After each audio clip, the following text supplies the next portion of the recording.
Before President Trump posted the AI medbed video that set the media ablaze, he posted another unusual video about the medical use of CBD.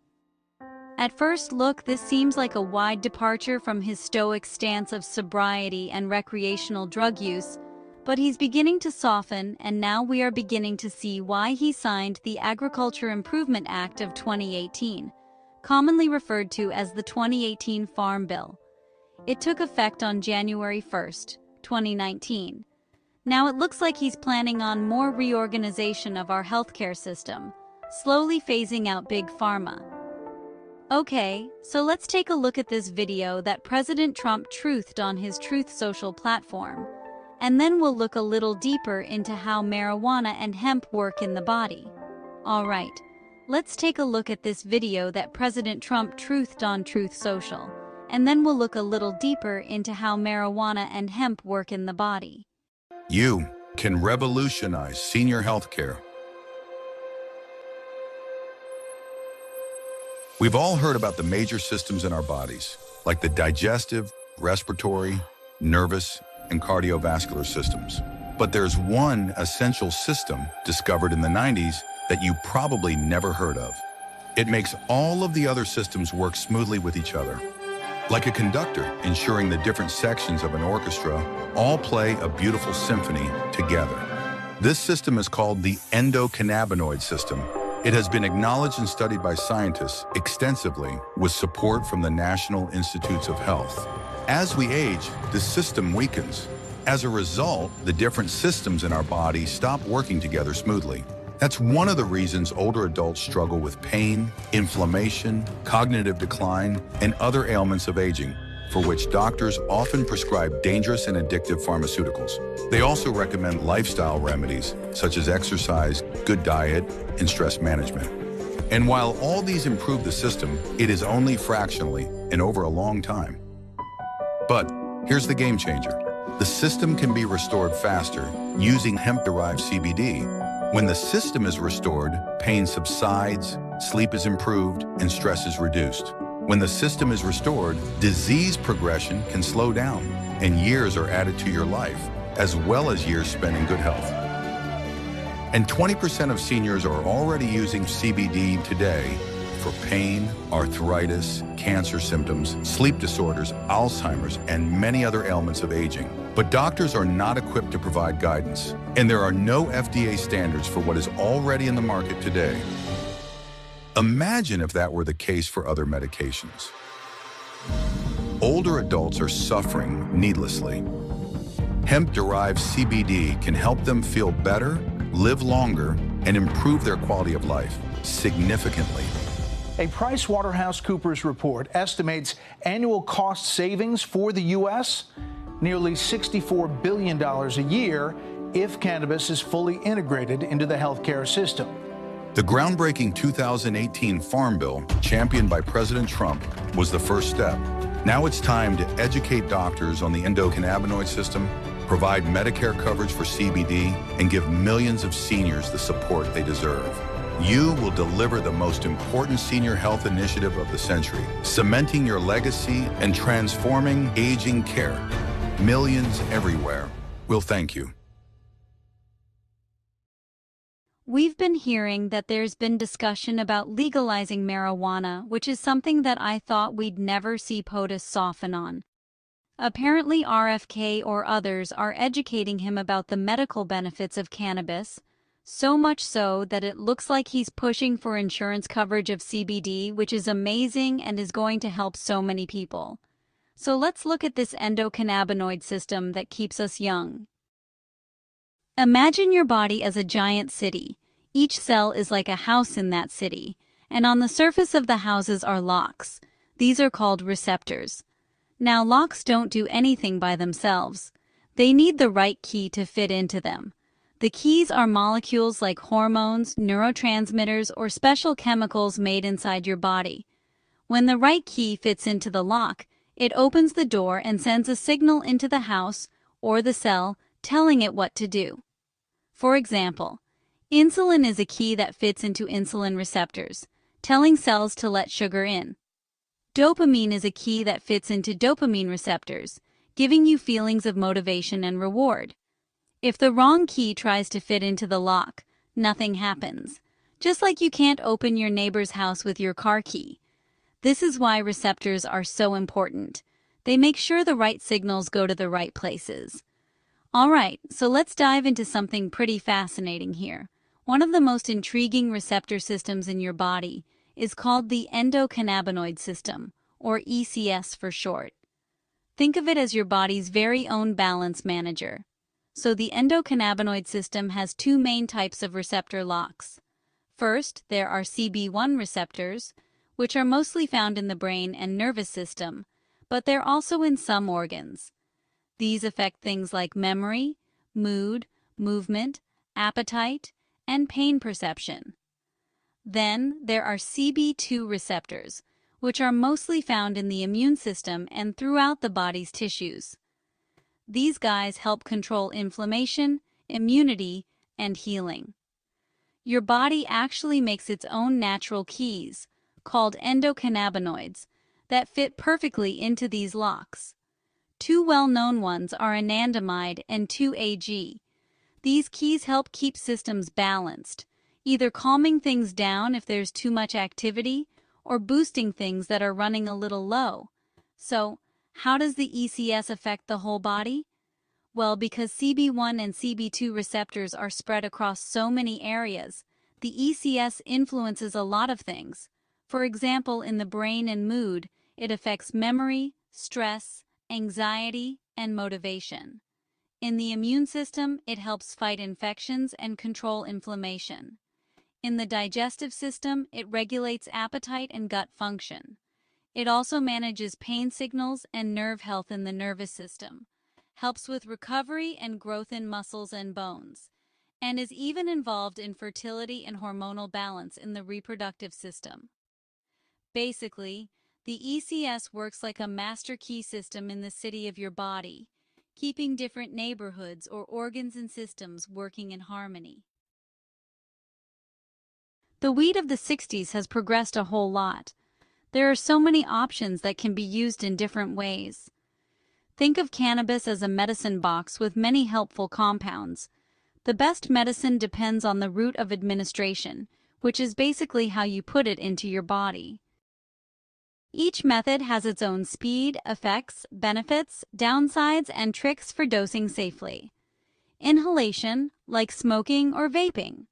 Oral, which includes edibles and drinks. Sublingual is under the tongue. Topical include transdermal patches, and it's even available as rectal suppositories. This is for educational purposes, so always check local laws, talk to a doctor, and start low if you're new, especially since effects vary by person, strain, and of course, dosage. Inhalation is breathing it in, like smoking or vaping. This is one of the oldest and quickest ways. Think of puffing on a joint, pipe, or vape pen.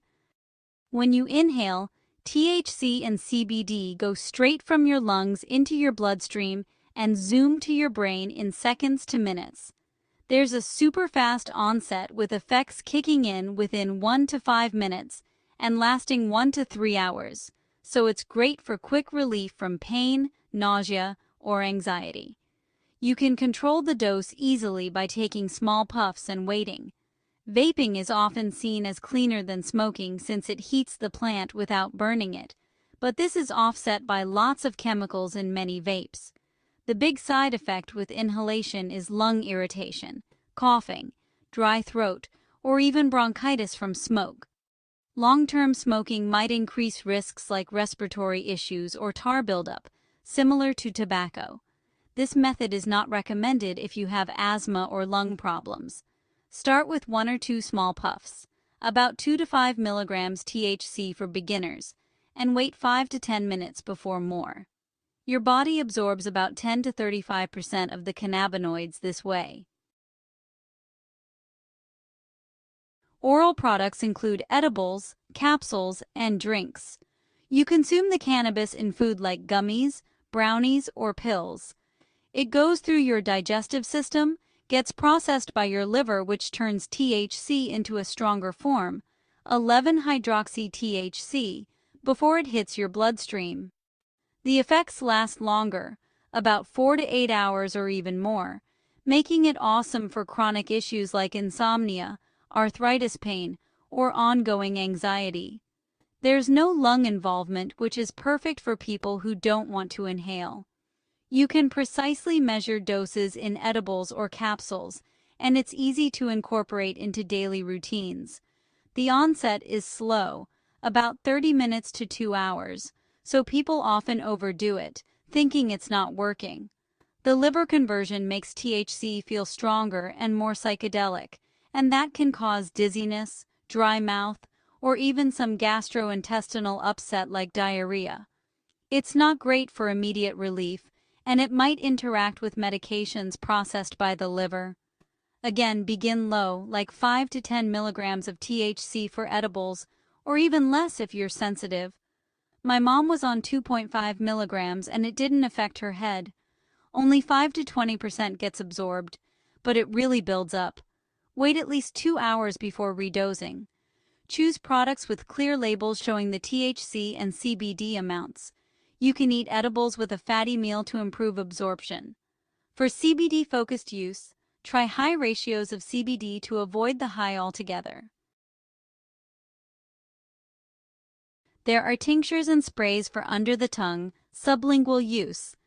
This involves dropping oil or tincture under your tongue and holding it for 30 to 60 seconds before swallowing.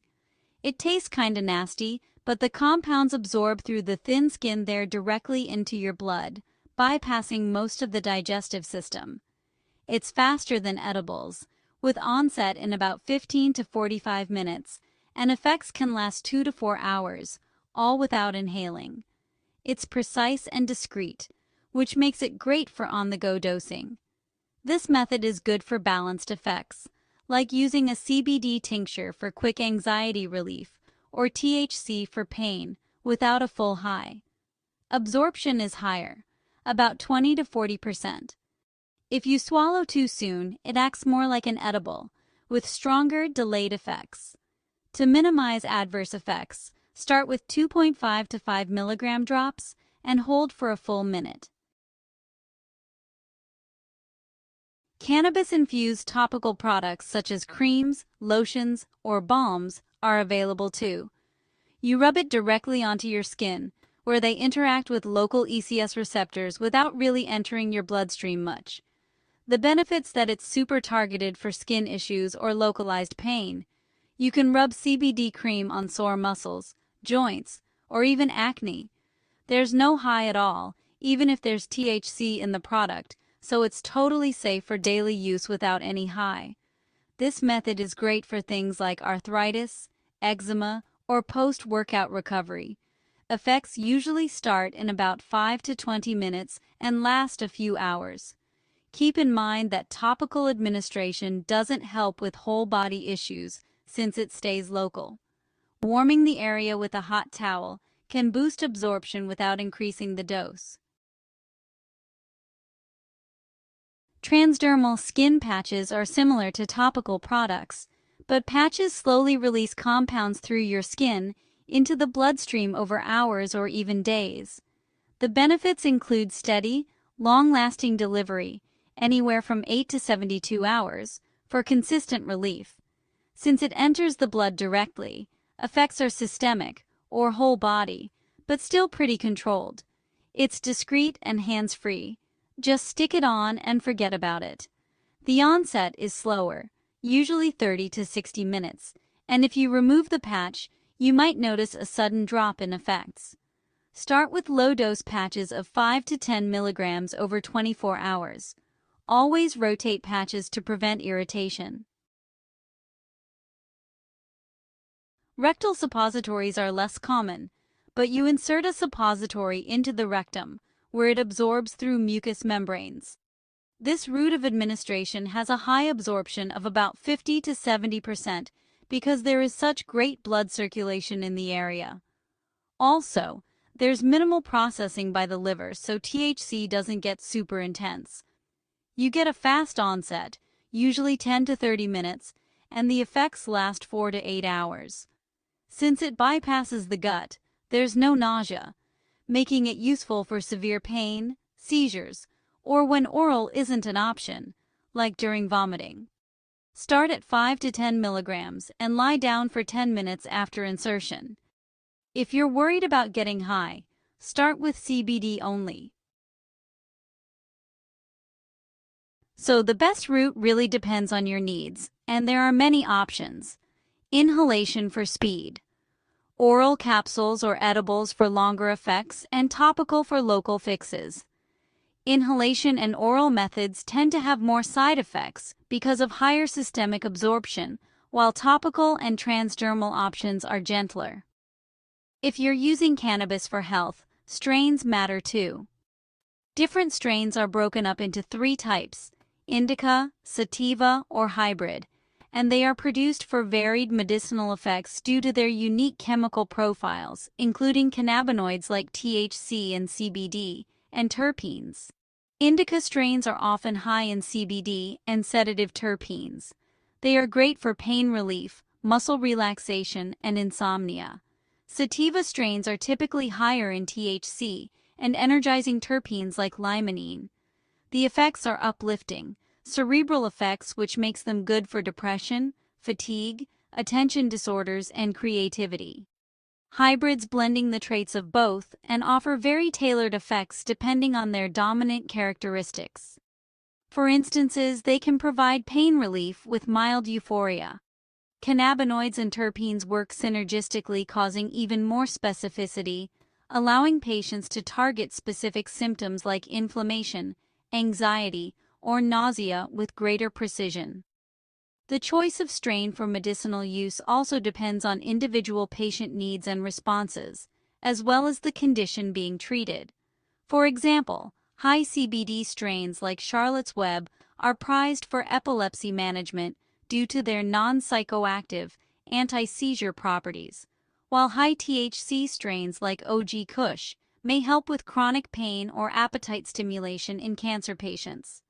Terpene profiles, such as pinene for anti-inflammatory effects or linalool for anxiety relief, add another layer of specificity.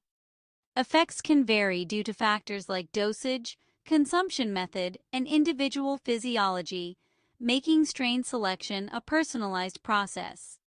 I wonder if the different formulations will be made by big pharma or herbalists.